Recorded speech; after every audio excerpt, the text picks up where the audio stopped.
Então, boa noite, gente. Acho que quem está assistindo aí a gente pelo YouTube é o quarto ou quinto encontro, acho que é o quarto, não sei, Quarto. quarto encontro, né? Do nosso grupo.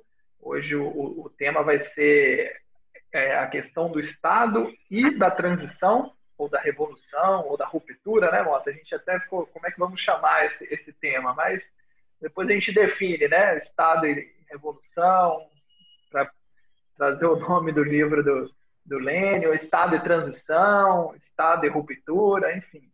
Mas são essas categorias que a gente o Mota vai trazer aqui para nós. As indicações de leitura estão aqui, é o capítulo do livro do Mota, sobre essa questão, alguns capítulos sobre a reprodução e o texto do Alcé sobre a ditadura do proletariado. Eu acabei esquecendo mais uma outra dica. Marxismo como teoria finita. Beleza. Também essa questão da transição, que está disponível online, salvo engano. Vou colocar aqui na descrição. E aí, Mota, o nosso próximo encontro, a minha ideia é que seja depois do primeiro turno, que acho que está todo mundo aqui muito envolvido. Os camaradas aqui, tirando o Eduardo, acho que todos os camaradas têm suas tarefas, né, nessa eleição. E não sei se todo mundo vai para o segundo turno, né? Mas acho que depois do segundo turno a gente pode fazer e aí no comecinho de dezembro a gente encerra os encontros. Beleza? Contigo aí, uma hora? Você precisa uma hora, um pouco mais? Máximo. Tá, beleza. Vai lá. Bom, obrigado aí, Rafael, todos os companheiros aí que estamos aí estudando Althusser. Hoje o ponto, inclusive eu tratei disso já nesse artigo que o Rafael indicou, que aparece no meu livro e ele foi publicado na Revista Brasileira de Ciência Política. Na verdade, eu tento sintetizar um debate que é clássico, né, internamente no marxismo, mas também fora. No sentido mais geral, né, para além do próprio Althusser, que ele vai contribuir para esse debate, a teoria do Estado, né? Nesse ponto, a escola althusseriana ela tem a sua grande importância a partir de Althusser, naquela discussão dos textos sobre aparelhos ideológicos repressivos, Polantzas, o conjunto de toda a obra dele, de poder político e classes sociais ao Estado do poder socialismo, o tema é o Estado, e outros que trataram da questão do direito. Importante, porque o direito é um elemento fundamental dentro do Estado capitalista, no sentido da racionalidade dele, né? No sentido da impessoalidade discursiva dele. Aí temos a contribuição do Bernard Deman, Michel Miali, inclusive o próprio Polantzas, que não pode ficar de lado, porque também ele contribui para essa questão do direito. Mas o fato é que, na década de 70, o Norberto Bobbio, um liberal progressista, liberal como esse está em falta do mundo, mas ele era um cara que debatia com nível, né, com o marxismo, ele dizia que não existia uma teoria do Estado no marxismo, inexistia. Isso vai ser confrontado, vai ser refutado. A gente pode dizer que, obviamente, você não tem uma teoria sistemática do Estado no Marx, mas já há indícios, elementos na construção de uma teoria do Estado, que vai exatamente a partir de 45, né, ganhando cada vez mais corpo, embora não foi sistematizado. Mas, de qualquer maneira, a gente tem como uma das grandes referências. O manifesto ele fala ali também, ele fala da ditadura do proletariado na carta ao Weidmeier, mas em 52 ele nos abrilhanta com aquele a belíssima obra que é o 18 Brumário, onde ele vai definir exatamente a questão da autonomia relativa do Estado. Tá? Ele mostra que há uma autonomia relativa do Estado, né? E enxertando os vários conjuntos de classes sociais, e no final ele tem aquela máxima, né? Na parte 7 do 18 Brumário, que o Estado ele não pode ser apenas conquistado digamos, ser incorporado e modificado, ele tem que ser quebrado, destruído, né? E ele fala ali da ditadura do proletariado, embora ele também não fale muito do que veio a ser, né? Mas, anos depois, já nos anos 70, né, ele nos abrilhanta com duas obras, que é a Guerra Civil em França e a Crítica ao Programa de Gotha, né? só se tratando aqui especificamente da Guerra Civil, é onde ele vai tratar pela primeira vez o marxismo e Marx vão tratar da questão da transição. Pela primeira vez, ele está vendo, presenciando o que seria um modelo de ditadura do proletariado. É um modelo que exatamente, né, é como diz até o Negri, nos tempos bons, que eu gosto do Negri, dos tempos dos anos 70, né, ele debate com o Bob, perguntando, a pergunta se a forma de Estado para o marxismo, isso é relevante. O que importa é o conteúdo do Estado. Quem governa e para quem governa. Tá? Então, o conceito de ditadura do proletariado, quando é esboçado por Marx na Guerra Civil em França, a gente pode pensar aqui claramente como uma nova forma de democracia. Uma democracia de forma direta, junção exatamente dos poderes ditos separados e dependentes, legislativo, executivo e judiciário, mas protagonizados pela massa. E a gente sabe que isso durou 70, 71 dias por aí, e pouco tempo, né? E naufragou, foi um pouco mais de 2 meses. Tivemos depois a experiência russa.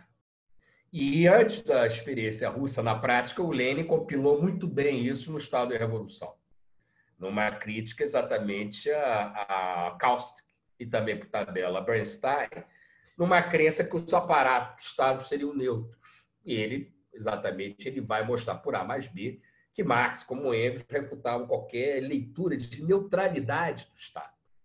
De qualquer maneira, o debate do marxismo não avançou muito além disso. Você tem aí sim a contribuição do Gramsci, quando ele vai falar do conceito de hegemonia, e como diz a Christine Butt-Glucksmann, que o termo não é dele, Estado ampliado, o termo não é do Gramsci, é da Christine Butt-Glucksmann.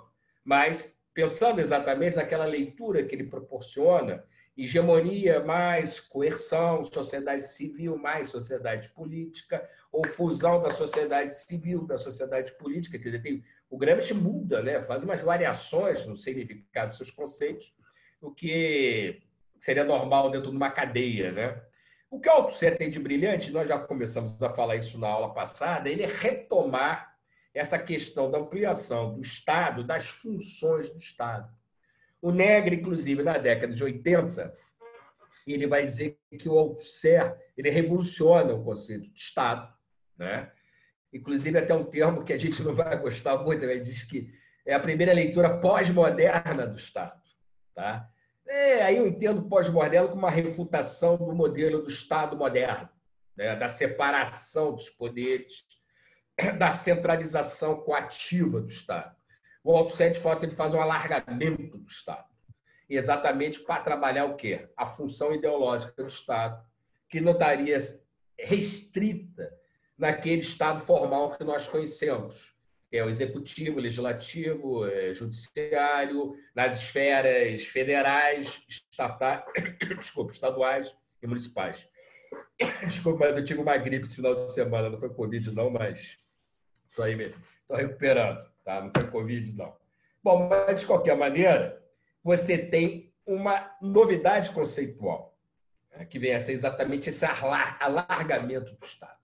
E nisso o Althusser faz uma diferença do aparelho repressivo e do aparelho ideológico. É importante fixar ainda uma coisa: a questão do poder de Estado e o aparato estatal. Como diz o Althusser, isso bem Lenin na veia dele, né? É estratégico fundamental a tomada do poder do Estado, porque aí você pode direcionar os aparelhos ideológicos do Estado, reconfigurar as correlações de força.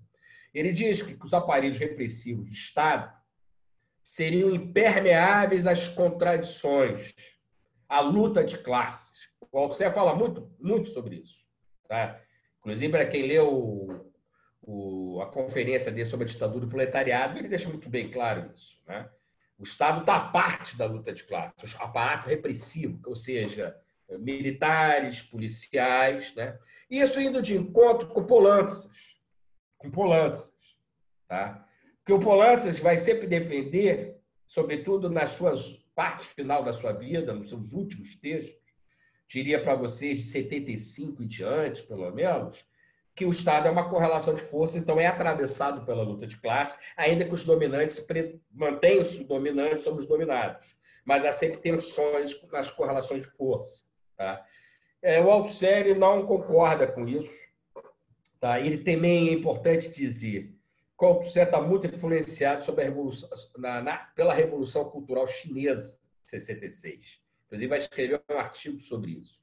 O que encanta Althusser na Revolução Cultural são as mobilizações de massa e a necessidade do partido estar fora do aparato estatal. O Althusser, exatamente, ele acha que o Estado tem um papel negativo de cooptar, engessar o Partido Revolucionário. É necessário que o partido sempre se ponha fora do Estado, mesmo no processo de transição, tá? Para que seja um motor contínuo de mobilização. É interessante porque na China, na verdade, em 66, que a gente vai ver em 68, é a crítica ao Partido Comunista, pelas Guardas Vermelhas e pelo Exército Popular de Libertação, tá? Que vão criticar o partido porque o partido estaria engessado e redutível ao Estado, ao aparato estatal. Eles vão criticar muito isso, tá? Por isso que vai ter toda aquela tensão entre o partido, o EPL e as Guardas Vermelhas. E, no final das contas, o partido vai acabar ganhando. O Mao, Xuelá, entre outros, vão dar uma guinada ali. Vão ver que as Guardas Vermelhas, como o Exército Popular, estavam descambando. Sobretudo, as Guardas Vermelhas estavam menos controladas. O Exército é incorporado dentro do Comitê Central e do Congresso, que vai ter logo no início da década de 70, e o partido sendo o condutor da Revolução, não mais compartilhando com a Guarda Vermelha e com o Exército Popular de Libertação. Então, o Althusser está muito sobre essa influência nesse debate.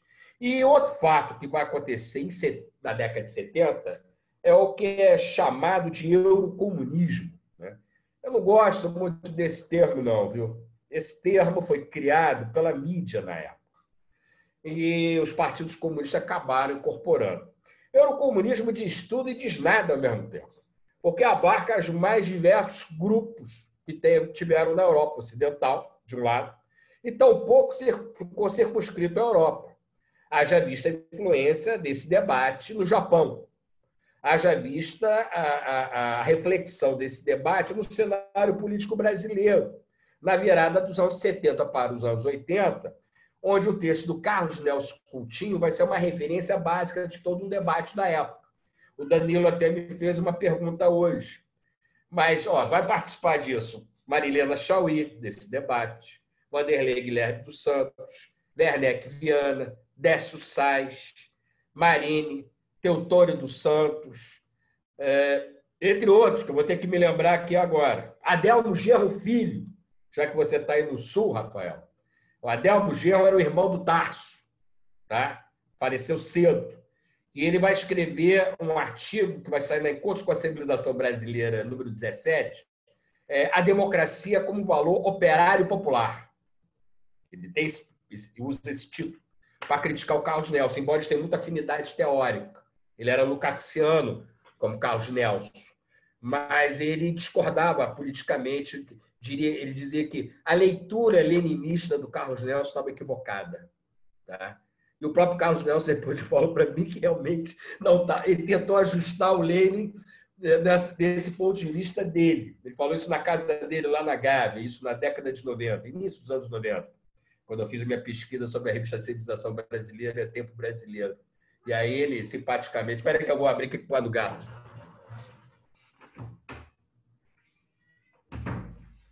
Então, houve exatamente, né, esse debate muito apaixonado. E Althusser vai ser uma figura de proa desse debate no cenário europeu. Como vocês viram aí, na segunda metade dos anos 70, Althusser vai se desdobrar em muito para uma crítica exatamente da ausência do conceito da ditadura do proletariado. Tá? Ele vai expor isso em textos que foram publicados à época, alguns em maior ou menor grau. Tá?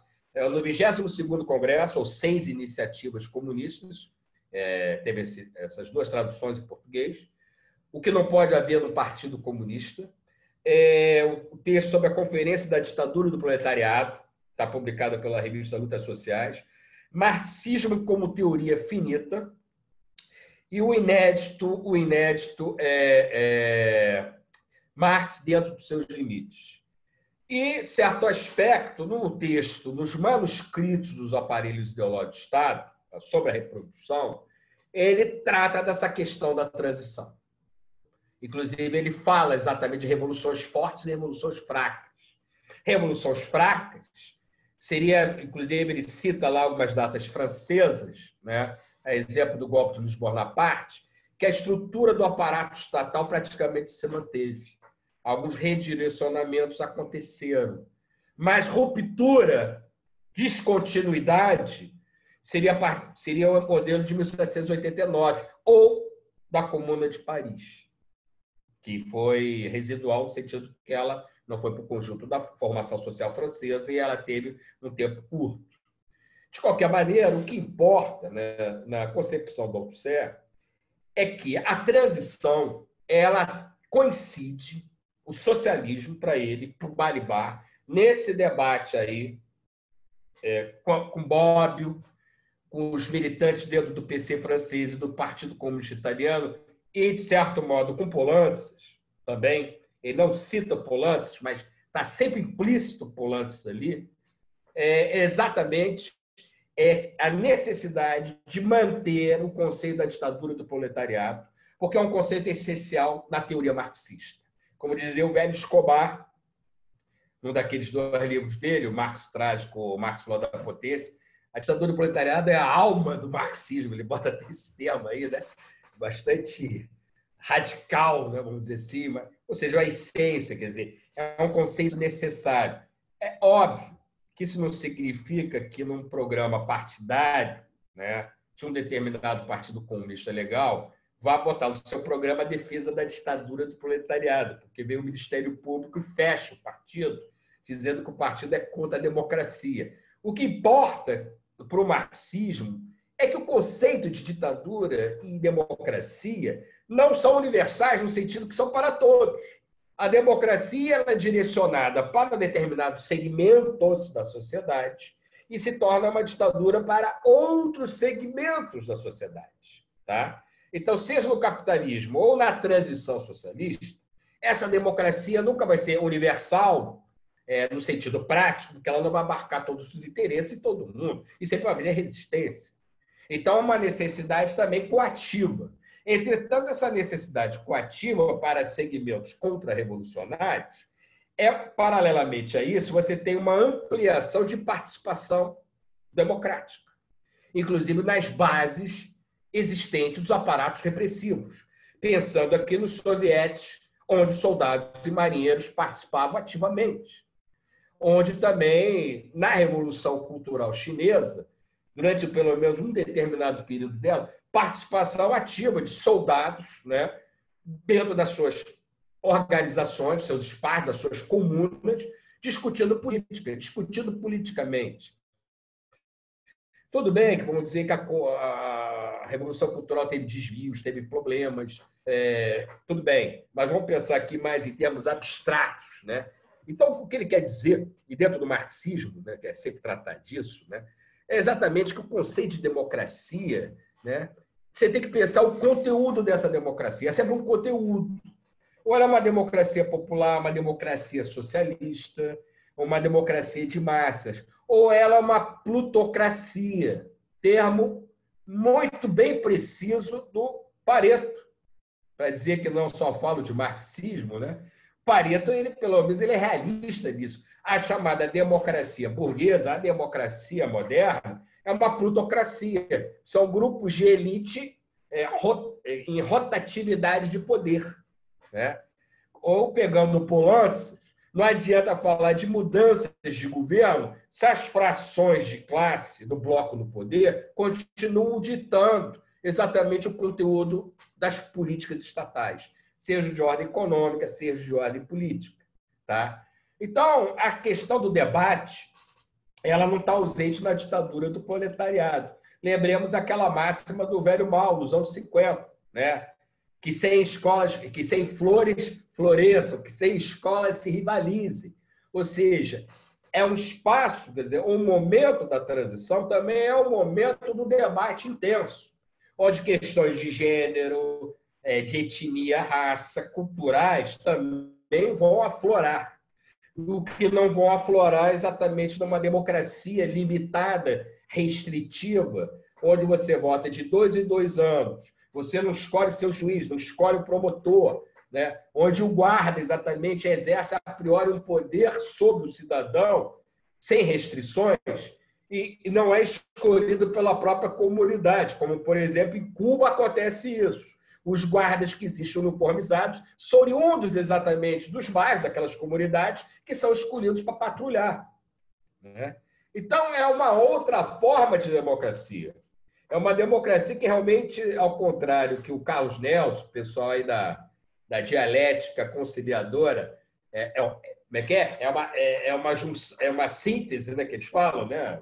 A negação da negação, que vai ter uma superação dessa democracia burguesa. Nesse ponto, eu prefiro pensar como o nosso querido Márcio Vilarinho Naves, né? Na verdade, é uma negação que vai ter dessa democracia para uma nova forma democrática. Tá? Então, Althusser, ao longo daquelas palestras que vocês viram, ele cita isso. Não sei se vocês estão lembrados, mas na Espanha ele fala dessa questão do significado do conceito de ditadura e proletariado. Depende se é democracia de massa ou democracia popular. O termo ditadura e proletariado é uma nova forma de democracia, é uma nova forma de participação política, que é exatamente o período da transição. Tá? Então, o Balibar, ele sempre vai bater na tecla, no livro dele, a defesa, sobre o conceito sobre a ditadura e proletariado, né? Se não me engano, é esse título, sobre o conceito de ditadura e proletariado. Por sinal, em português, é traduzido por nada mais, nada menos que o Saramago. Saramago fez a tradução desse livro do Balibar, né?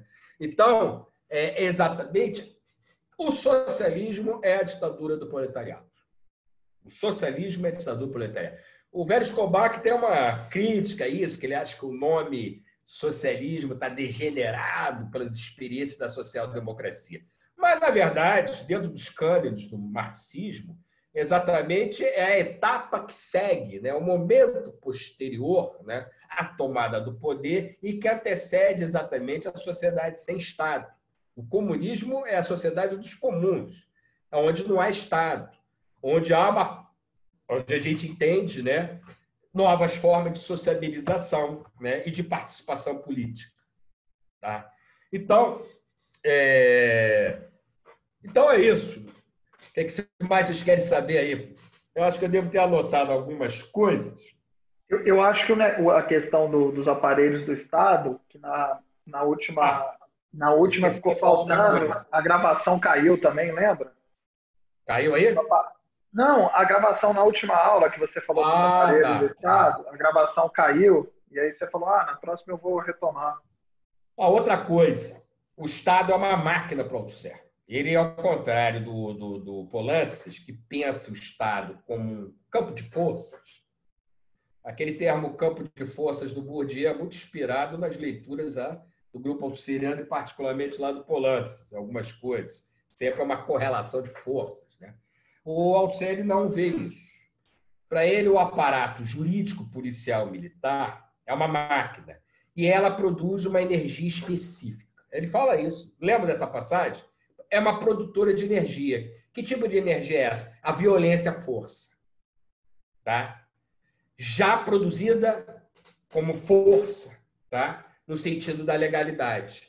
Uma legalidade que justifica o uso da força estatal sob segmentos que exatamente são, digamos, desviantes dentro do Estado capitalista. Revolucionários, rebeldes, seja o que for. Então, o Estado sempre está suportado, né, a sua violência física, a sua produção dessa violência, pela normatividade que ele produz também. Então, a lei justifica exatamente o uso da força. Tá? Espera aí, mais outro gato que está saindo aqui.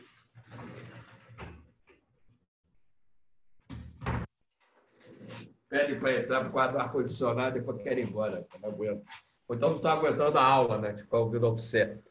Mas, de qualquer maneira, o Estado, então, é definido sempre como uma máquina produtora de uma energia que merece ocupar violência, força. Tá? Então, ele usa esses termos, mas entende exatamente que a força, quando há uma regulação dela pelas leis. A lei significa força. Agora, é interessante que o Polantzes, a despeito dessa crítica que ele vai sofrer da Althusser, que os dois vão ficar se bicando, vão se bicar. Embora a relação deles como amigos sempre se manteve. E como diz o Polantzes, numa das últimas entrevistas dele, a minha diferença com o Althusser não era teórica, nunca foi teórica, era política. Minha relação teórica era mais adversa com o Balibar, mas com o Polantzes, com o Althusser não, mas era no campo mais da política. Tá? Se vocês lerem o Estado do Poder e Socialismo, no capítulo 2, sobre a materialidade institucional do Estado, se não me engano, é o capítulo 2 ou a primeira parte, acho que é a primeira parte, e sobre o estatismo autoritário na última parte, você vai ver que a questão, definição do Polantzes para a lei, que a lei é força. A lei é força. Como ele diz, é o código da violência pública organizada. A lei tem seu mecanismo de medo. O que significa isso? Se você está em casa, tranquilamente aí, tomando sua bebida, vendo uma TV, lendo um livro, um quadrinho, seja como for, chega debaixo da porta, uma audiência pública lá no tribunal tal, você está sendo recrutado como testemunha. Caso você se ausente, vai sofrer sanções, você vai entender o que eu estou dizendo. Ou quem tem carro e recebe a multa dentro de casa e você tem um prazo para pagar, porque você vai receber uma sanção sobre isso, tá? Se você não pagar. Então, é o mecanismo do medo que a lei do Estado capitalista nos produz. Nesse ponto, Polantzes não é antitético, bem mais sistemático e rigoroso que Althusser nesse aspecto. Ainda que Althusser tenha uma bela contribuição naquele capítulo sobre direito, no livro sobre a reprodução, que fala do papel da normatividade, do discurso que tenta ser fechado do direito impermeável a contradições, da sua racionalidade, a diferença entre lei, justiça, coisa que ele vai falando ali, né? O Polantzes sistematiza muito isso. No livro, inclusive, do Estado do Poder e Socialismo, inclusive quando ele vai tratar na última parte do estatismo autoritário. O que vier a ser o estatismo autoritário? Não tem nada a ver com fascismo, com regime fascista, nem com a ditadura militar. É exatamente são as democracias parlamentares, né, ou presidenciais, republicanas, que se estruturam a partir do direito, obviamente, e tem mecanismo de disposição e de controle com segmentos rebeldes da sociedade. Ou seja, os partidos comunistas, sindicatos, movimentos anarquistas, punks, seja como for, há sempre um controle sobre esses movimentos. Tá? Hoje, inclusive, o Polantzes estaria delirando de prazer com o que ele falou, vendo a internet hoje, as câmerazinhas, todo o sistema de controle, né, que o aparato estatal tem sobre o cidadão. Lembremos aqui do 11 de setembro, quando houve o 11 de setembro nos Estados Unidos, como todo cidadão ficou monitorizado, sofreu monitoramento. Sobretudo quem? Latino, árabe, islâmico, organizações de esquerda, ficaram sob controle de seus e-mails, etc., etc. Ou seja, o arbítrio, práticas autoritárias, coativas, repressoras, nada democráticas, estão inseridas também no Estado democrático de direito. Tá?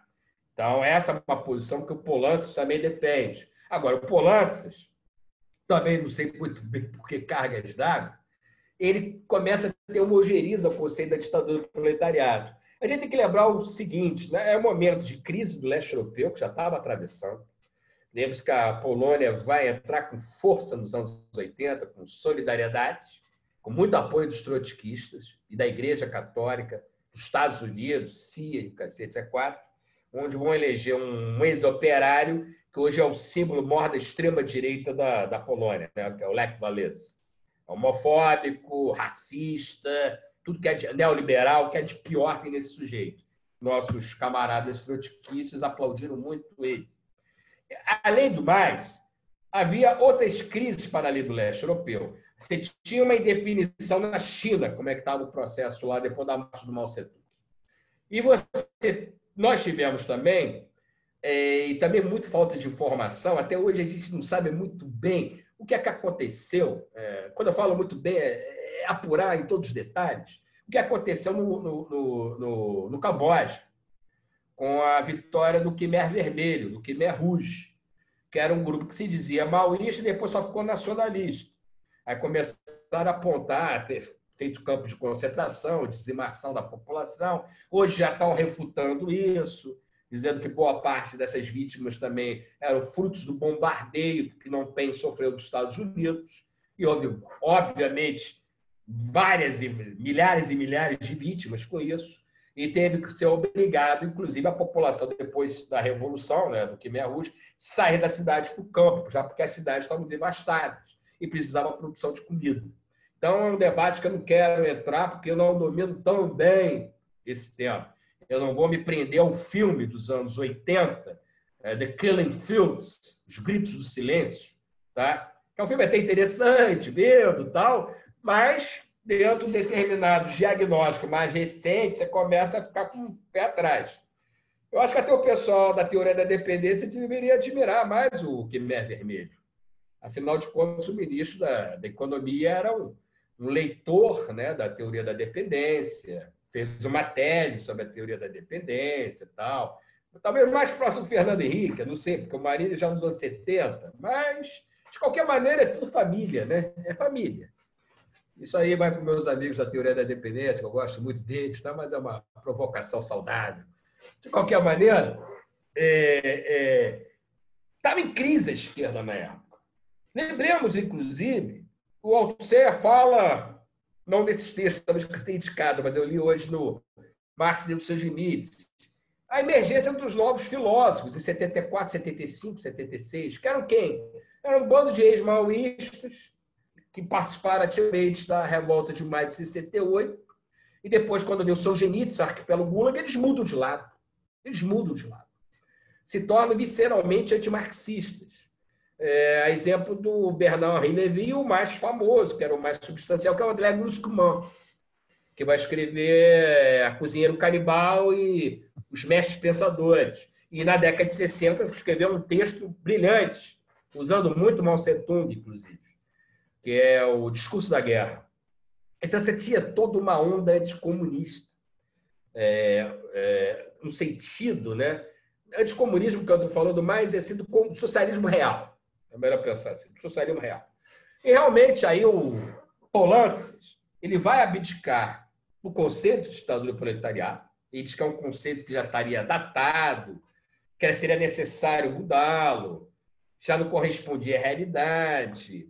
Ou seja, até ele estava aceitando a crítica liberal, de definir a ditadura como proletariado, como fosse uma ditadura de um grupo minoritário, não no sentido da acepção clássica, né, conceitual do marxismo, né, que é uma outra forma de democracia, ou seja, ditadura igual à democracia. Depende para quem está à frente exatamente desse processo e para quem é dirigida essa democracia ou ditadura. E ele vai usar um termo que também, cá entre nós, não é menos problemático, que é o socialismo democrático. Né? Socialismo democrático, ou também a social-democracia se dizia socialista democrática. Mas quando a gente vê o programa defendido pelo Polantzes, com democracia direta, articulada com a democracia indireta, mas com transformações no parlamento, vários conselhos, autogestão, participação intensa de movimentos sociais, processo decisório, eu não vejo nenhuma identificação do Polantzes com a social-democracia, do Partido Socialista Italiano ou do Partido Socialista Francês. Ainda que ele, Polantzes, teve muita afinidade com a esquerda do PS francês. Para quem não sabe, o PS francês ele é criado mais ou menos na virada dos anos 60 para os 70, né? Mais no início dos anos 70. Ele é uma conjunção de várias organizações de esquerda francesas. É mais ou menos mal comparando com que o PSOL e o PT acabaram sendo uma resultante, né, de vários segmentos. Então, o PS francês acaba congregando vários segmentos, desde os autonomistas até a social-democracia clássica. Tá? E o Polanski tinha muita afinidade com a esquerda desse partido. Tanto é que, ao que parece, pelo menos eu li uma época, o Polanski, uma semana antes dele morrer, ou pouco tempo antes dele morrer, ele teve um jantar com o Mitterrand. Exatamente uma discussão do programa de unidade, né, da unidade de esquerda, lá na França. Então, mas se você vê bem o programa do Polanski, em nada tem social-democrata. Ao contrário, reivindica bastante um certo luxemburguismo dele. Muita participação de movimentos, de base, tal, de engajamento dessas bases. O Althusser, voltando, só que a estratégia é diferente. O Polanski vai defender que essa luta tem que ser travada fora do Estado e dentro do Estado. Para o Althusser, a luta tem que ser travada fora do Estado. Basicamente fora do Estado. E o processo de transição, mais uma vez, o partido tem que ficar excluído dos aparatos estatais. Mais uma vez, para o Althusser, os aparatos repressivos são impermeáveis exatamente às lutas internas. Ele fala até que pode ter um movimento de resistência aqui, acolá, tal, mas são facilmente neutralizados. Não tem sindicato militares, policiais militares também não são sindicalizados. Então, tem todas umas regras e um funcionário, um agente público estatal, sobretudo os aparatos repressivos, como, por exemplo, dos professores, médicos e outros que ocupariam os aparelhos ideológicos do Estado. Agora, o Polanski refuta isso do Althusser, pela experiência que ele teve no caso grego e no caso português, sobretudo no caso português. Quando os próprios militares, uma juventude militar, que teve contato com a política colonial portuguesa e lutou em Angola, Moçambique, Guiné-Bissau, Cabo Verde, dão uma guinada de 180 graus e tomam posições de esquerda. E aí vão exatamente derrubar o salazarismo e tentam inicialmente edificar um socialismo no qual há depois um recuo pela própria luta interna dentro das Forças Armadas. Mas mostra, isso Polanski quer dizer, que o aparato estatal, mesmo repressor, não estaria impermeável às contradições da sociedade. Ele também seria atravessado. Embora reconheça, como o Althusser diria, é mais difícil, tá? Essas contradições se exprimirem, se expressarem dentro desses aparatos repressores em relação aos aparatos ideológicos. Tem quanto tempo já, Rafael? Deu 40 minutos. Se quiserem já para um bate-papo, para mim já está ótimo.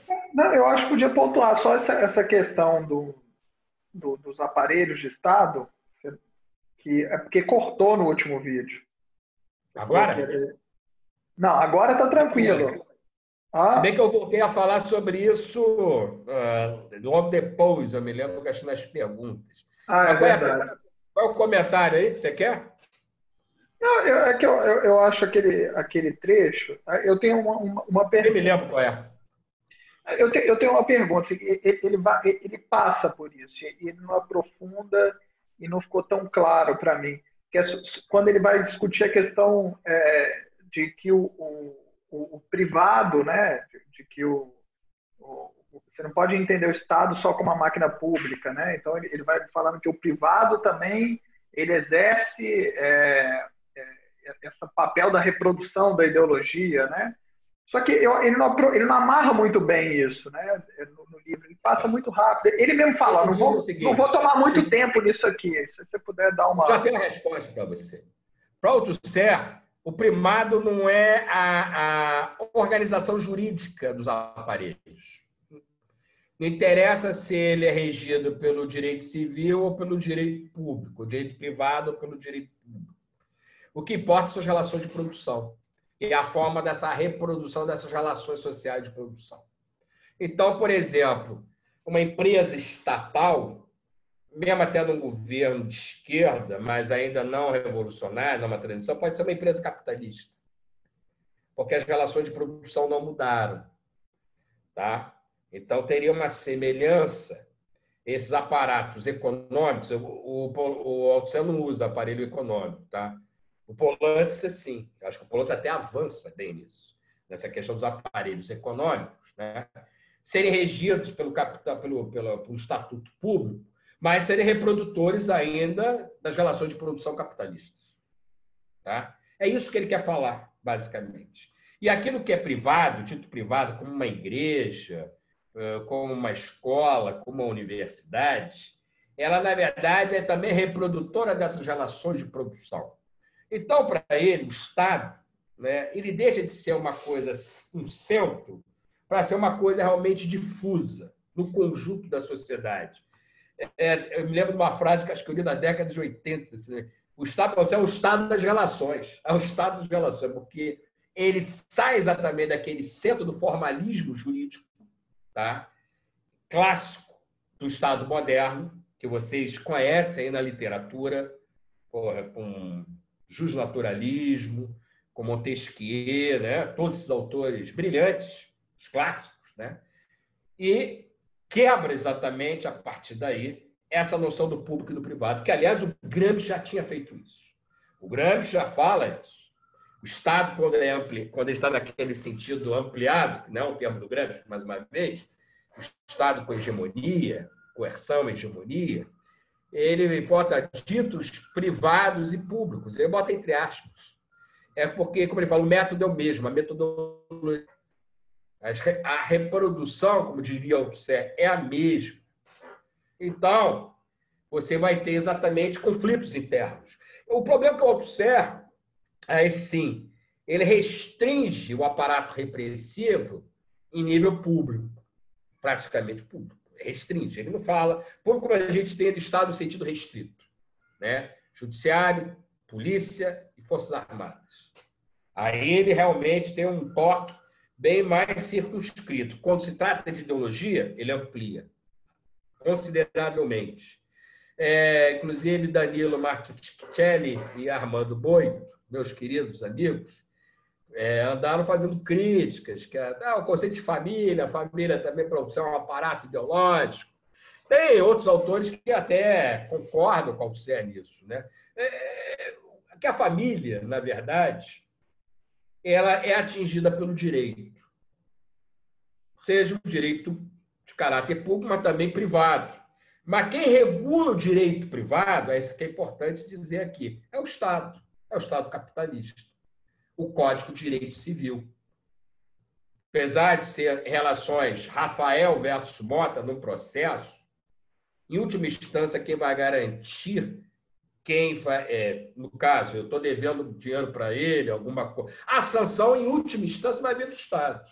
Em última instância, ela vem do Estado. É o Estado que garante a aplicabilidade dessas leis. Então, a família também é atingida pelas leis jurídicas, pelas leis. Então, você tem a questão da pensão alimentícia, você tem a questão da obrigatoriedade do pai e da mãe com vulneráveis. Ou seja, há uma regulação da família pelo direito. Então, por isso que o Althusser acha, na opinião dele, que a família é um locus também de um aparato ideológico, porque ela está reproduzindo cotidianamente ideologia também. E aí, qual é a outra pergunta? Eu tenho mais uma pergunta enquanto o pessoal vai se preparando. Eu vi e achei interessante... Rafael monopoliza as perguntas. Que isso, pessoal. Mas você precisa se preparando. Mas é que, aproveitando essa coisa que você traz do Gramsci, professor, eu vi e achei interessante, eu nunca... ainda não fui, talvez não vou ser um leitor do Gramsci mesmo. Vi alguma coisa, passei, mas já vi muito comentador, muita aula, etc. E tal. E me parece que a assimilação de todos esses comentadores, enfim, é de que o conceito de hegemonia não está ligado à questão da repressão, mas sim da questão... O conceito de hegemonia é sempre passado com a ideia de fazer com que o interesse particular de uma classe seja o interesse geral da sociedade. Mas mais com a ideia de dominação cultural, pode chamar ideológica, mas não sei. Direção cultural. Falaria direção cultural. Isso.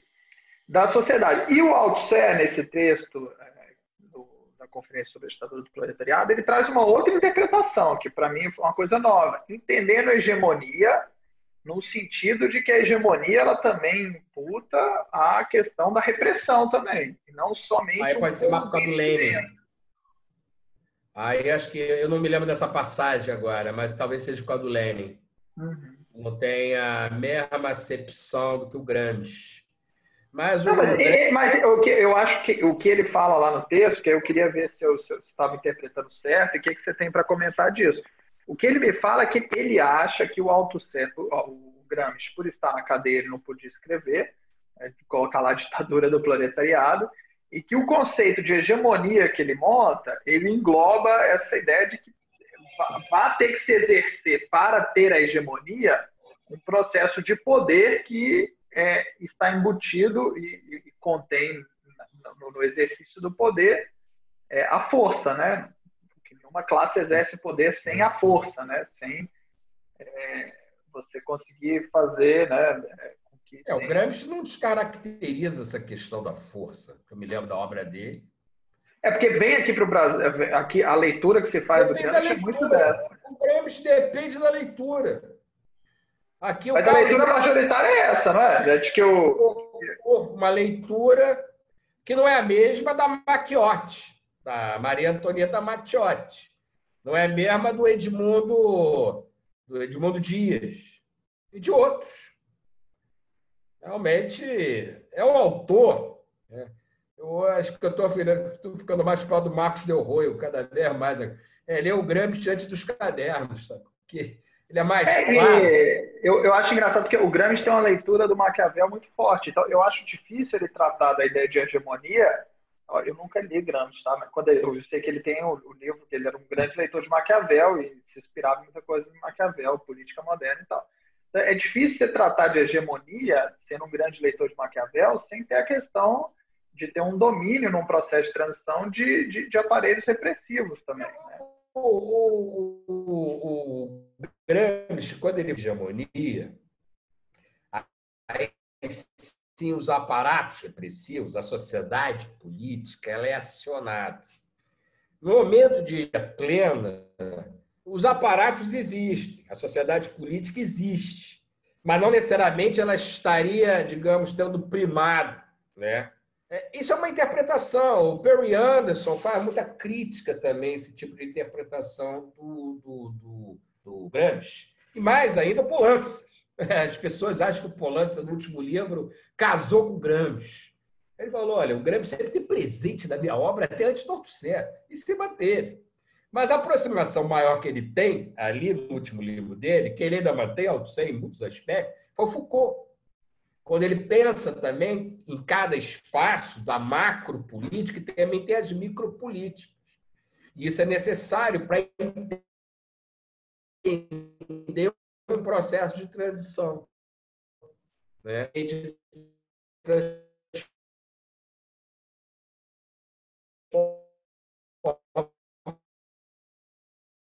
transformação desses espaços. E ele fala, né? Ele cita Foucault, cita Marcuse, cita Bourdieu. Se você puder... Enfatizarem. E a leitura, se você puder repetir os últimos... Uma leitura do Gramsci. É porque falhou. Calma. Agora tu falhou. Fica na falha. Fica na falha. O pessoal corre atrás aí. Não, é que perdemos 3 minutos. Falhou a internet para nós aqui. Entendeu? 3 minutos? Uns 3 minutos, não foi? Falhou para vocês também? Não estou vendo. 12 minutos. Para mim foi pouco, foi uns 30 segundos, no máximo. Sim, foi uns 30 segundos, 30, 40 segundos, foi isso. Então, o Eduardo e o Luiz aqui confirmaram o que eu achava. Não, mas acho que continua o raciocínio depois, agora porque também não dá para voltar. Tem um problema. Quando me interrompe, eu perco. Pouco de baile. Então, vamos lá, Eduardo.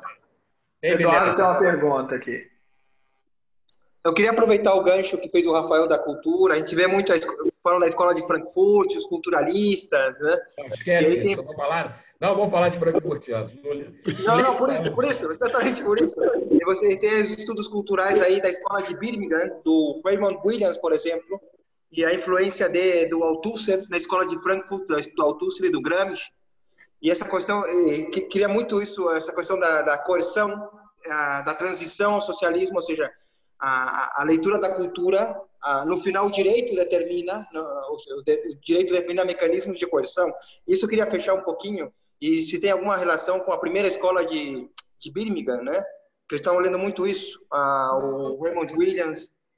Desconheço, Eduardo. Não sei te responder isso. Não sei. O que eu estava me lembrando é que a questão crítica que o Polanski tem, a Foucault, a Marcuse, que ele cita, é o Bourdieu. Esses dois primeiros, Bourdieu e Foucault com mais intimidade comigo que o Marcuse. Marcuse, cara, a última vez que eu li, acho que foi 1987. Deve ter sido isso, Eras e a Revolução. A Marli. E Adorno, início da década de 90. Nunca mais li. O Benjamin, que ainda quero ler alguma coisa de violência. Tá na minha lista. Mas mesmo assim, não é para ser especialista do Benjamin. Mas exatamente enfatizar os poderes simbólicos. E quanto mais poder simbólico, menos coação. Essa é uma leitura que um certo segmento dito eurocomunista, uma certa leitura do Gramsci, proporciona. Quanto mais sociedade civil, mais forte, menos sociedade política. Tem aquela leitura, inclusive, que eles querem fazer de sociedades orientais e sociedades ocidentais. Sociedade oriental, a sociedade política tem o primado sobre a civil. As sociedades ocidentais, o primado da sociedade civil sobre a força. O que o Polanski vai falar ao longo da sua obra, que essas coisas são concomitantes. Tá? Na medida em que esses poderes chamados sutis de reprodução ideológica, eles não estão anulando os aparatos repressores. Ao contrário, ele mostra que esses aparatos repressores fossem sofisticando cada vez mais. E a gente percebe isso hoje. Tá? Hoje antigamente, quando era clandestino, dava para documento falso, falsificar muito melhor os documentos. Hoje é muito mais difícil você falsificar um documento. Eu nem imagino como seja. Talvez os bandidos ou profissionais aí saibam, até porque, vocês sabem, alguns elementos ou outros do aparato repressivo vendem know-how, conhecem o know-how, sei lá. É o que eu imagino, né? Estou pensando numa mente um pouco aguçada aqui. Mas câmeras, armas mais sofisticadas, controle. Então, essa crítica o Perry Anderson e o Polanski têm em relação a uma determinada leitura sobre o Gramsci. Tá? E o Althusser, outra coisa também. Quem viu a minha explanação lá com o Alisson, eu depois fui dar uma olhada no chat. Infelizmente, não deu para responder nenhuma pergunta. Mas eu vi uma pergunta, uma observação de um Beócio lá. Então, me chamou a atenção. O Beócio dizia que Althusser, ele escreveu errado, Althusser, né? Althusser é estruturalista, defensor de maio de 68, e defende a conquista, como é que é? O socialismo sem conquistar o Estado.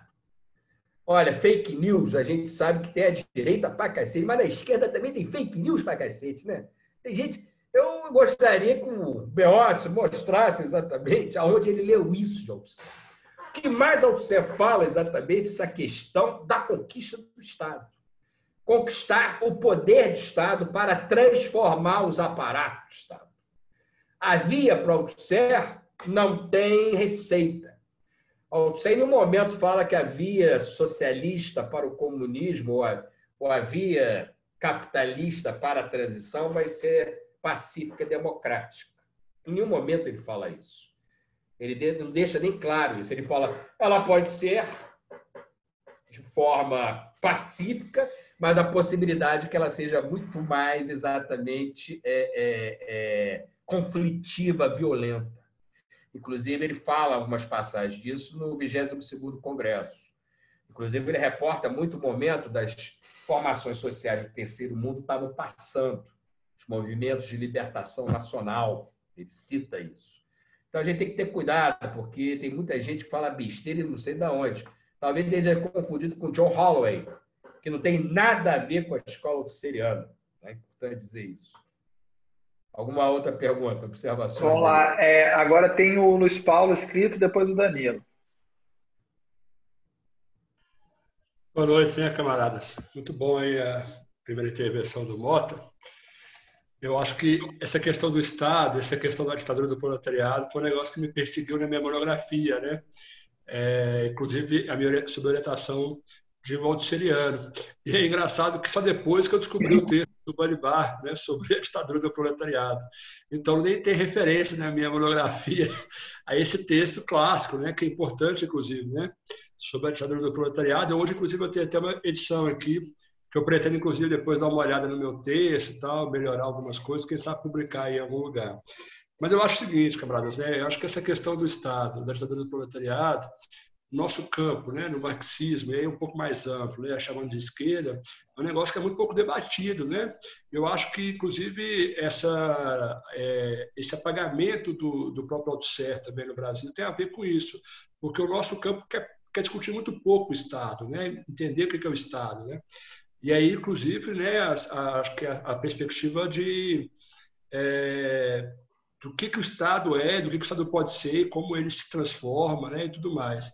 E aí eu acho que é muito anacrônico, né, a gente pegar o que o Marx pensava sobre o Estado, que foi, em termos de sistematização, foi muito pouco, né, o que ele escreveu sobre essa questão, e aí tentar transportar isso para o século XXI, né? Eu acho que eu creio que nem o camarada Mota falou, eu acho que se o Poulança estivesse vivo hoje, ele daria em parafuso, né? Por conta do tamanho da repressão, né? Do Estado, né? Militar, inclusive, né? Vigilante e tudo mais. E aí não cabe, e aí eu acho que a crítica que o Foucault faz não cabe, né? Eu acho que a micropolítica do Foucault não dá conta de entender o Estado hoje, né? Por isso que é importante que os marxistas, né, recuperem isso e tentem atualizar o máximo possível o debate sobre o Estado. E Até aí, o Foucault, ele avançou, só fazer um parênteses, naquela últimas obras de governamentalidade, da população pelo Estado, que cai entre nós. Depois da crítica da porrada que o Poulança dá nele. Eu até gosto desses textos assim, sobre a governamentalidade, porque, inclusive, ele faz um bom diagnóstico sobre o neoliberalismo. Isso é um negócio que nós temos que ler mesmo. Assim, e tal. Mas ele, como sempre, ele consegue fazer um bom diagnóstico, mas a política é muito equivocada, né, no sentido de pensar a transformação. Mas você tem razão, Mota. Eu acho que nós temos que ler isso. Eu li no mestrado, porque meu professor do mestrado é sociologia, brilhante e tal, tinha uma boa leitura disso, uma boa leitura do Agamben também. Né? Eu acho que o estado de exceção do Agamben é um negócio que dá para dialogar bem também com o nosso, né, com o marxismo. Eu acho que é um negócio que é interessante. Mas ainda aqui para os finalmente. Todas as limitações do Agamben, com todas as limitações. Inclusive ele meio que deu problema aí, né? Depois de defender que a pandemia é uma grande invenção do capitalismo, né? Acho que como diria um amigo nosso, o Serginho, quem citar o Agamben hoje vai ser criminalizado aí como defensor da fake news. Mas é isso, né? São as contradições da política, da luta política, né? O Agamben estava tentando, né, dessa forma mais esquizofrênica de tentar entender esse momento. Mas eu queria dar uma dica aqui. Primeiro é o seguinte, tem um texto do Décio Sais, eu gosto muito do Décio Sais para ler o Estado. Eu acho que para entender o Estado, uma perspectiva auxiliar, o Décio Sais é fundamental. Primeiro tem um texto dele que chama Democracia. Vocês conhecem, né? É um testículo assim, pequenininho e tal, só que muito denso, com muita contribuição. Mas tudo bem. A gente não perde a piada, camarada. E aí, eu acho que também tem dois textos aqui desse livro, Trajetória da Unicamp, você deve conhecer, que é brutal, assim. Aí o Rafael, eu acho que o Igor também conhece. Eu acho que para entender o Estado e também o debate sobre a ditadura do proletariado é bom passar por aqui. E aí, para finalizar, e aí para poder bater um bate-bola, eu acho que o conceito de ditadura do proletariado, né, ele é importante, acho que nós temos que reivindicar ele, mas eu acho que tem umas correntes, né, mais à esquerda que não conseguem entender como transformar isso, né, num programa atual. Né? Eu acho que não tem a ver só com uma ideia de soviet, né, dos anos do século XX e tal. tem muito mais do isso, porque o Estado é mais complexo hoje do que era o Estado czarista, do que o Estado russo, né? Então, eu acho que nós temos que pensar isso. Mecanismo de democracia direta, né? Não é só falar democracia direta, né? Nós temos que, inclusive, tentar entender isso. Eu acho que transformar isso num programa é importante, né? Eu acho também que essa é a dificuldade de falar de ditadura do proletariado hoje, mas sem entender a complexidade do que é transportar isso para um programa político radical de fato, né, que consiga fazer a crítica ao Estado burguês, a todas essas limitações. E aí, para finalizar mesmo e tal, eu acho que, primeiro, eu acho que o Gramsci perpassou muito aqui o nosso debate. Eu acho que quando a gente voltar, eu acho que nós temos que fazer um debate Althusser e Gramsci, né, para inclusive repor o lugar, né, desse debate, né, e aí ler os textos do Gramsci, ler algumas coisas importantes com que o próprio Althusser dialoga, que eu acho que nós temos que fazer isso, porque o Gramsci é lido de mil maneiras, como o próprio Rafael leu, e eu tive acesso, porque tive professores gramscianos aqui na universidade, então eu consegui ler muita coisa dos cadernos e tudo mais. Mas é impressionante como a academia e a social-democracia gosta de botar o Gramsci debaixo do braço, né? E esquecer que Gramsci fundamentalmente era um comunista, era um leninista, né? Então isso que o Rafael aponta, isso que o Rafael aponta, não é porque o Gramsci pensa em hegemonia, né, que ele está negando o papel da violência, muito pelo contrário, inclusive ele sabe disso porque ele sofreu na pele a violência, né, da burguesia. Então, eu acho que essa leitura liberal, meio, não, Gramsci aqui é do convencimento, né? Não é por aí, né, camaradas? Não é mesmo assim, né? Eu acho que é por aí, então, nós também fazer um debate. Eu queria que você falasse sobre essa estratégia do convencimento sutil aí foi a direita. Aí como me disseram quando eu vim para o PCdoB, né, quando você militar, você só é convencido, você não é convencido, você já está convencido, né?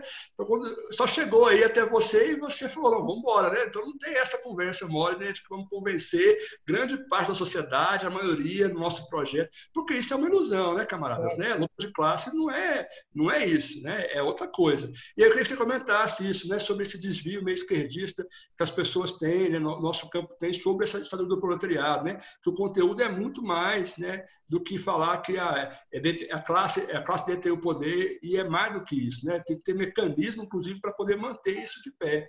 Eu acho que é por aí. Falei muito. Eu não sei o que eu posso te dizer, viu, Luiz? Porque não é um debate muito rico aqui na nossa bibliografia, né?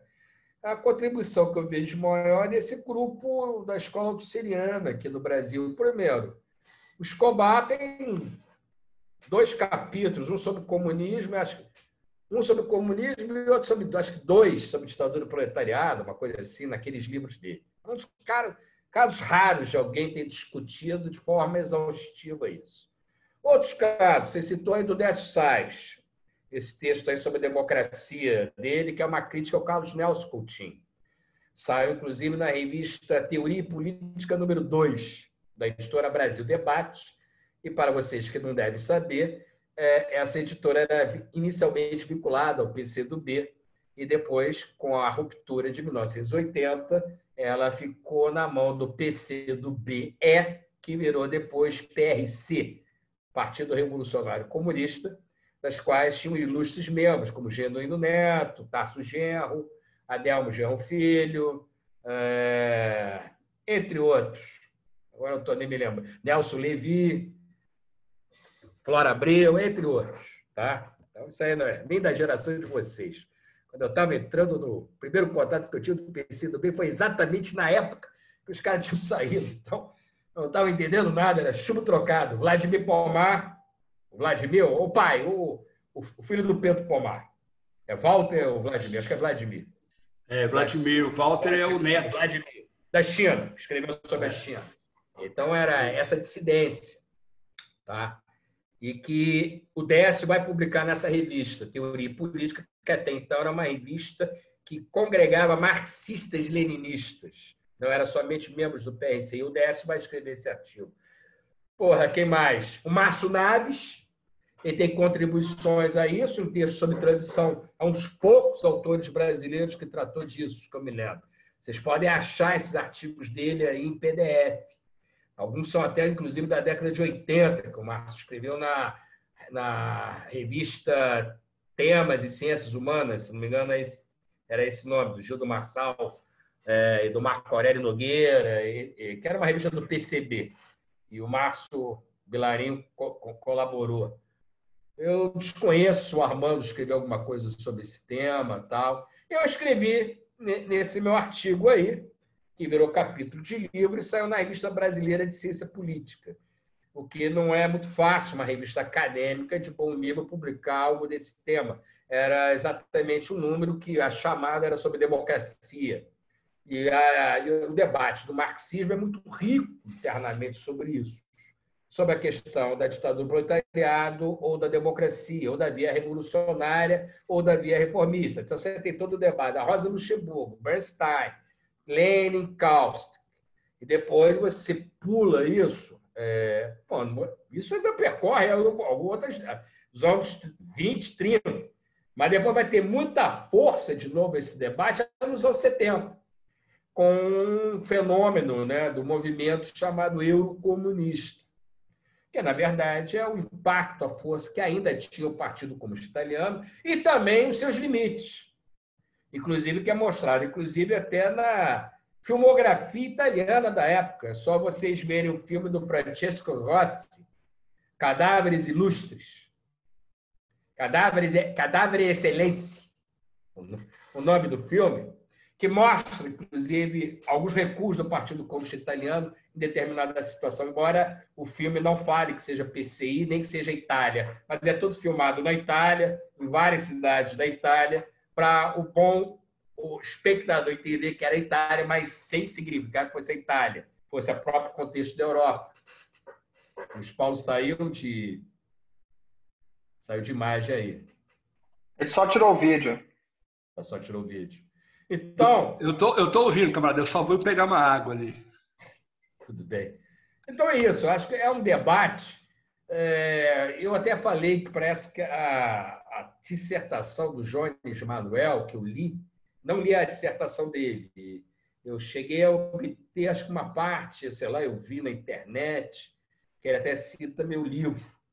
Mas eu acho que ele trabalha esse debate da democracia como valor universal, do Carlos Nelson, e certamente talvez o debate em torno dele na época. Eu não sei, eu não li a dissertação dele, então eu tenho uma certa dúvida. Mas eu desconheço alguns trabalhos exaustivos, inclusive aqui no Brasil, particularmente, que tenham tratado essa questão da ditadura do proletariado. Inclusive, no contexto, mais uma vez, no final dos anos 70, você estava, desculpe a expressão aqui, démodé, fora de moda, falar em defesa da ditadura do proletariado. Era chumbo grosso em você. O Adelmo foi mais sutil ali. Democracia como valor operário popular. Então, ele sai exatamente com essa saída elegante. Tá? É o Danilo agora. Manda aí, Danilo. Boa noite. Estão me ouvindo? Tô. Sim. Beleza. Deixa eu ligar o vídeo aqui. Bom, boa noite aí, camaradas. Mota, valeu aí mais por uma aula. Obrigado. Bom, na verdade, eu tenho alguns comentários aqui. Aí eu queria ver, Mota, se você acha possível muita viagem esse encaminhamento que eu estou dando aqui. Porque, assim, uma das coisas que sempre mais me atraiu nos textos do Althusser é justamente que as teses dele, me parece que elas têm um encadeamento lógico muito claro, assim, né? O Althusser, ele nunca pretendeu, longe disso, né, fazer uma sistematização, um verdadeiro sistema, mas eu acho que se você pega os textos dele, eles conversam muito entre si, assim, né? E por que eu estou falando isso, né? Eu acho que tem, assim, o conceito do corte epistemológico, eu acho que ele é uma coluna cervical, assim, do pensamento althuseriano, do Althusser, né? A partir daí vem o anti-humanismo teórico, a crítica ao economicismo, ao historicismo, a relação antagônica entre ideologia e ciência, apesar de que a ideologia sempre está um pouco contida na ciência, né? Então, aonde eu quero chegar?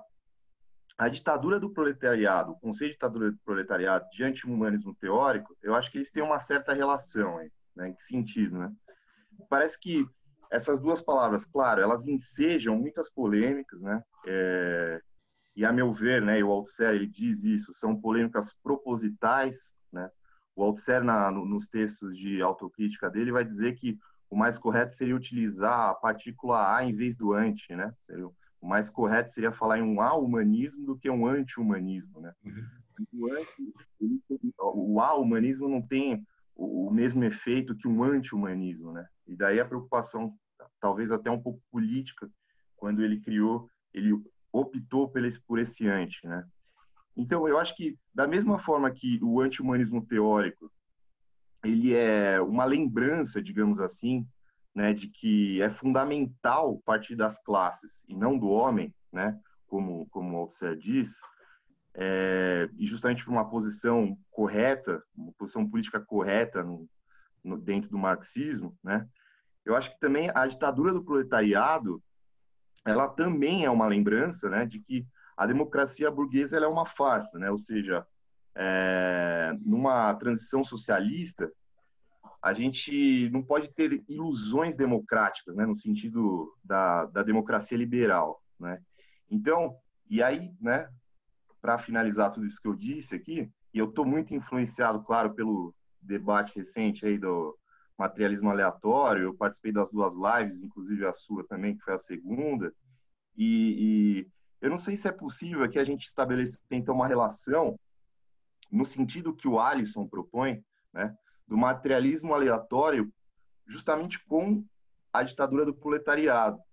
Porque se a época de transição é uma época em que estão postas todas essas possibilidades, e daí a questão do aleatório, né, abre-se uma época, digamos que um período, para usar um termo durkheimiano aí, de anomia, digamos assim, né? Então, esse conceito de ditadura do proletariado, nesse momento, ele é fundamental como, digamos que um farol, né? Justamente como um farol para a gente iluminar, né, tanto as estratégias como os encaminhamentos possíveis nessa transição, digamos assim. É mais ou menos nesse sentido que eu estou pensando. Queria saber se você... Primeiro, que se ficou claro isso que eu quis dizer aqui, e o que você acha disso aí? Se é possível juntar essa... É claro que eu desenvolvi aqui de uma maneira rápida, mas se é possível a gente juntar esses conceitos aí aparentemente não interligáveis. Não, até... Acho que o Althusser tudo é interligado, né? Embora muito é sujeito a retificações. E ele, pelo menos, ele faz as retificações, né? Não é ao contrário do Gramsci, que há uma retificação, mas ele não explicita isso, né? Parágrafos depois ele dá um outro sentido a uma palavra. Não é o caso do Althusser. Mas a questão é do material aleatório, quando ele vai escrever sobre isso, ele não trata da ditadura proletária, mas eu não vi também em nenhum momento, eu não me lembro, eu até vi o livro da Fernanda Navarro, ele ainda fala dos aparelhos ideológicos e tal, mas não cheguei a ver, não deu para ler todo, né? Coisa para cacete para fazer, né? E aí eu não vi se ele trata dessa questão, né? Mas ele manteve-se firme e forte até a crise, a tragédia dele, a defesa do conceito da DDP, da ditadura do proletariado. Quando pensa em transição, aquilo que o Mascaro falou, que a forma, os elementos que vão dar a forma, né, sempre são diferenciados, é pensar que a ditadura, a DDP, né, a ditadura do proletariado, no momento de transição, é sempre algo inovador, institucionalmente falando, em termos de novas práticas. É o que eu entendo aí, que eu acho que até falei isso durante a minha fala com a Ais, que também foi muito curto, foram 10 minutos para cada um, não deu para aprofundar muito. Mas, de qualquer maneira, eu veria que esses acasos... É porque a gente não tem bula de remédio.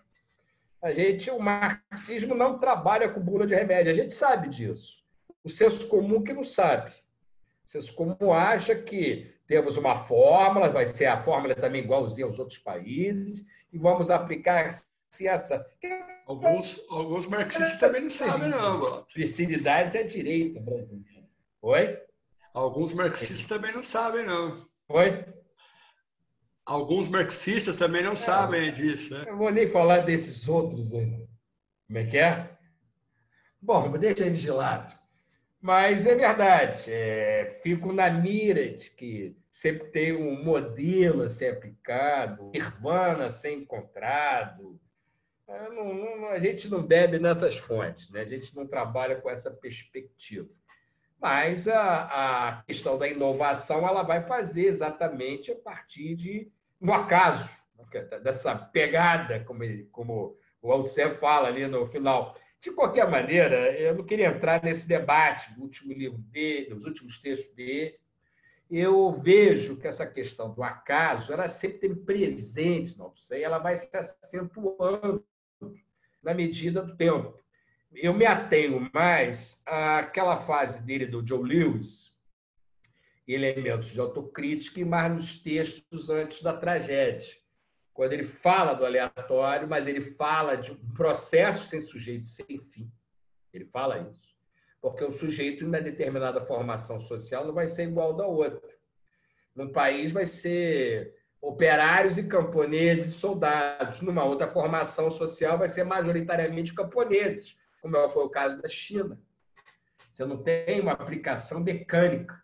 Então, não é o sujeito da história, é o sujeito que nasce ali na história, naquele momento da história, né? Específica, particular. Então, da mesma forma, as transições vão ser diferenciadas. Isso, aliás, a China tem essa, né? O caminho chinês para o socialismo. Eles reivindicam isso. Porque, obviamente, o caminho cubano foi cubano, o caminho coreano foi coreano, o caminho soviético foi caminho soviético.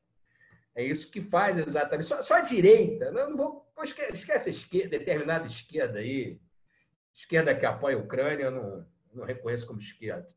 Mas a direita vive, né, de modelos. Os Estados Unidos sempre como modelo. Querem, inclusive, introduzir o modelo jurídico deles, da common law, para o nosso sistema, como também é na Argentina, né, do direito romano germânico, né, que em inglês também traduz como civil law, ou direito positivo, né, que não é da nossa matriz o modelo deles. Ainda que haja hoje entrecruzamentos desses modelos por causa da judicialização, mas você vê que a direita sempre está vendendo um modelo externo. Os Estados Unidos não têm direito trabalhista, então isso é ótimo. Pô, que maravilha! Só que também, em compensação, eles têm as jurisdições deles, de Luiz Paulo versus Estácio de Sá, sei lá. Você ganhou 10 milhões naquela ação. Isso vai se tornar um modelo para várias pessoas. Sempre vão reivindicar casos semelhantes com o teu modelo, com o teu valor, ou quando não é mais ainda. São outras relações. Direita, né? Direita não pensa muito. Quem pensa pela direita, exatamente, são seus intelectuais orgânicos, né? Seu aparato de Estado, e habilmente conseguiram neutralizar boa parte da esquerda, um tempo aí, ainda pelo boicote interno da própria esquerda, que prefere, se preocupa muito mais com o companheiro do lado, né, do que os nazistas, neofascistas que estão na sua frente. Essa famosa histeria sobre Stalin e Losurdo é um belo exemplo que a gente está vivenciando hoje no Brasil, né? E olha que esse livro do Losurdo foi lançado 10 anos atrás. Ninguém falava nada, nem dele, nem do Ludo Martins, nada.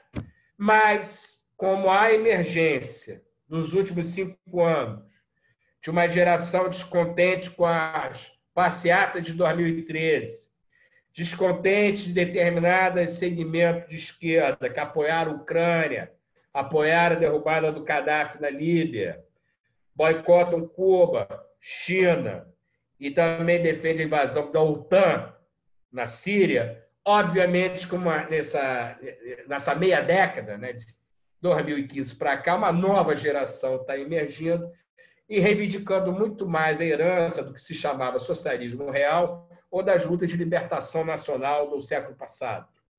E isso, obviamente, incomoda uma esquerda, dita esquerda, que tem uma certa hegemonia, sobretudo no campo estudantil, mas em outras instâncias, no mundo acadêmico, que predominou dos anos 80 para cá.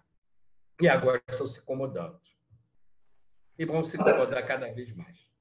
Eu fiz duas perguntas, eu queria fazer um comentário, acho que em cima de todo esse debate, e também de algumas observações, até o Eduardo vai conseguir talvez concordar comigo, ou de certa maneira me ajudar, né?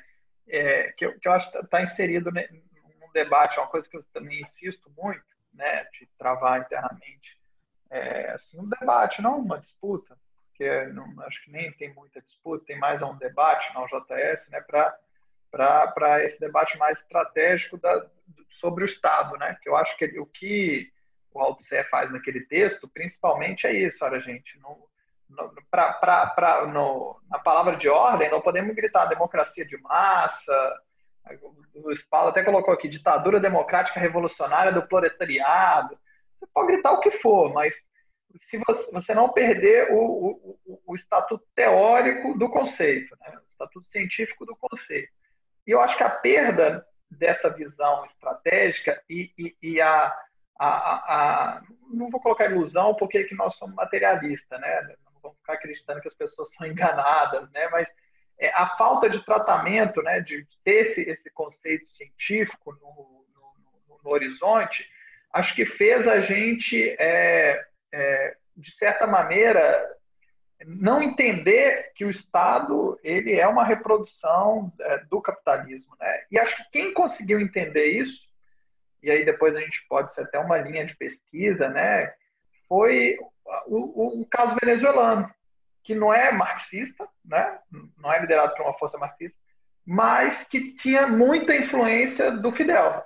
Se teve alguém que escutou o Fidel em todos esses governos progressistas, né, Eduardo, foi o Chávez. Ele escutava o Fidel, que aí já tinha uma influência, como você me disse, tem uma influência do Althusser em Cuba grande, né? Foi você que me disse isso? Seu texto chegou até a ser publicado. Não, na verdade, Althusser teve impacto. Não é por conta da Marta, não?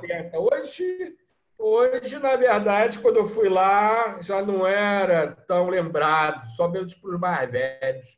Mas o pessoal ganhou lá meu livro, distribuí lá para muitas pessoas. Acho que o debate do Althusser deve ter voltado lá. Mas eu acho que até me falaram que o Baribá, o Rancière, a rapaziada que estava em todo o Althusser foi trabalhar em Cuba um período. E o Charles Bettelem também trabalhou em Cuba, né? Porque o que a gente vê muito o que eu vi quando eu fui lá na Venezuela, diferente de todas as outras experiências progressistas, foi uma tentativa mesmo de transformar o Estado, não de você reproduzir, né? Então você pega, o que é o sistema judiciário, meu irmão? Foda-se, agora nós vamos colocar o sistema judiciário é nosso. É a direita que faz no Brasil, de certa maneira. Isso. Mas a intervenção mesmo é mudar. Eles a esquerda aqui ficou acanhada. Em todo lugar, né? O Eduardo sabe o que é a Bolívia, né? Faltou culhão ali do MAS para poder falar assim, olha, cara, o exército vai ser nosso, eu vou ter um negócio aqui. Óbvio que a Venezuela já tem uma tradição progressista no exército, é um negócio mais... outra formação social, mas, enfim, faltou essa visão estratégica. E você tinha um Lineira lá, né, que tinha uma certa leitura, mas o negócio é um pouco mais complexo. Mas talvez pode ser até um objeto de pesquisa, né? Eu fui lá na Venezuela no encontro de comunas, né? Que é um negócio interessante, de autogestão, de território. Agora eles estão tentando montar cadeias produtivas, né? Das comunas. O MST se inspira muito nisso, né? Mas lá é um negócio que dá, de certa maneira, é um trem que é chancelado pelo Estado, mas o Estado, de certa maneira, não diz que o Estado só chancela. Eles falam que tem autogestão, enfim. Eles estão tentando encontrar um novo modelo assim, de Estado. Mas é muito legal. As praias lá tem as milícias populares cuidam das praias, os quiosques são cuidados pelas comunas, autogestão. É um negócio muito doido. O problema deles lá é que eles não montaram uma cadeia produtiva mais robusta, enfim. Isso não tem como debater agora.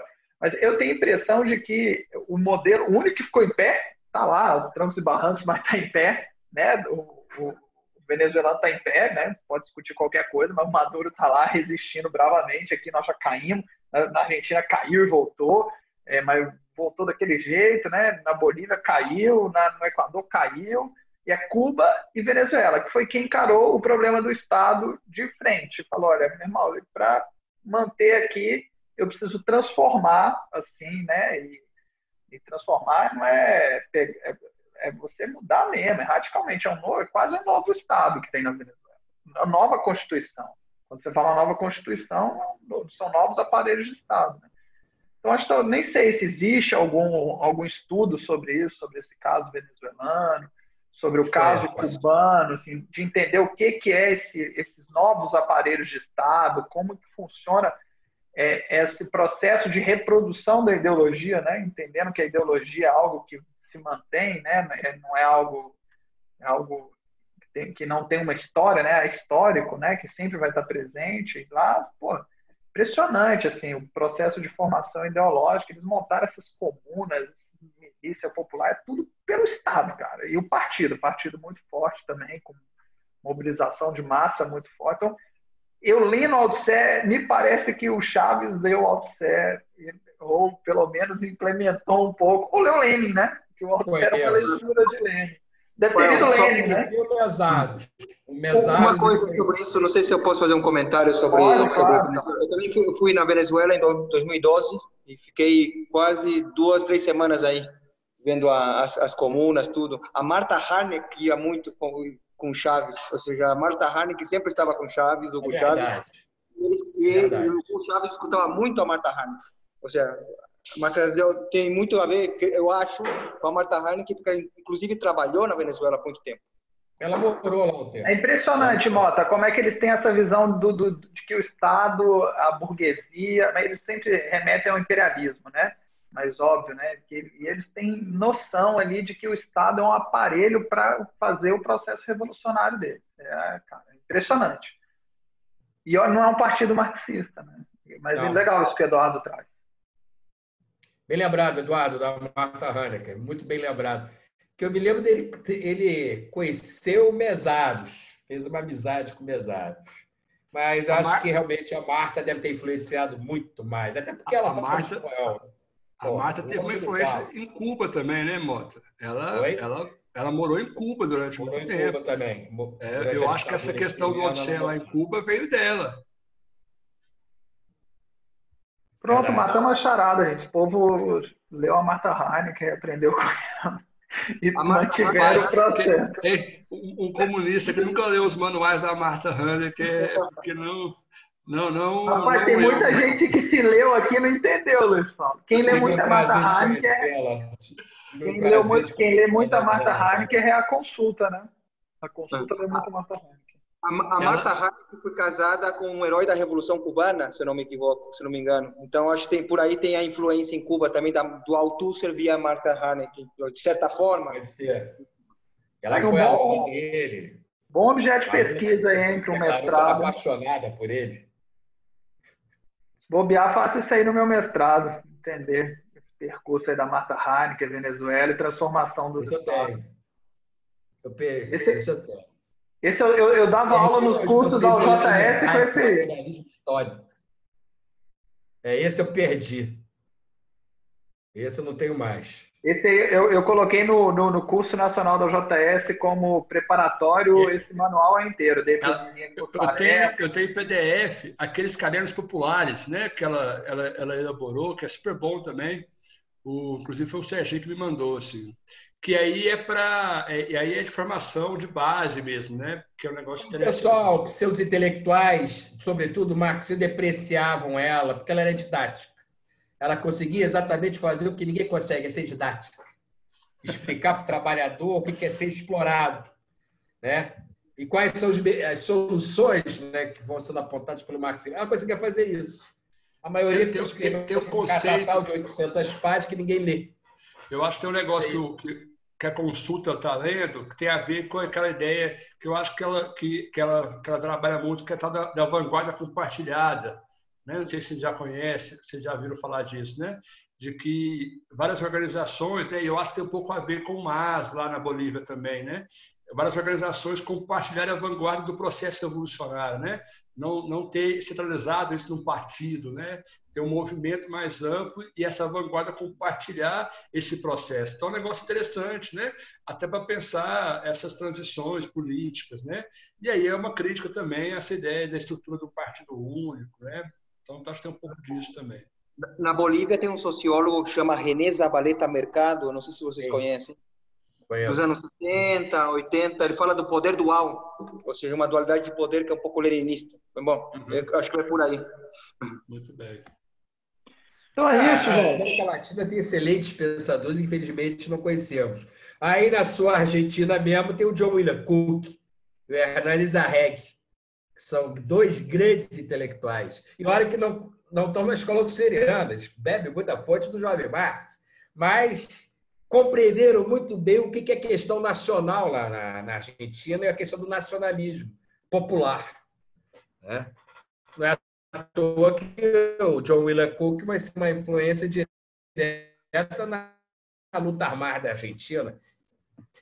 Não foram os partidos tradicionais, as organizações tradicionais, foram os peronistas de esquerda e parte de trotskistas que se converteram ao guevarismo, né?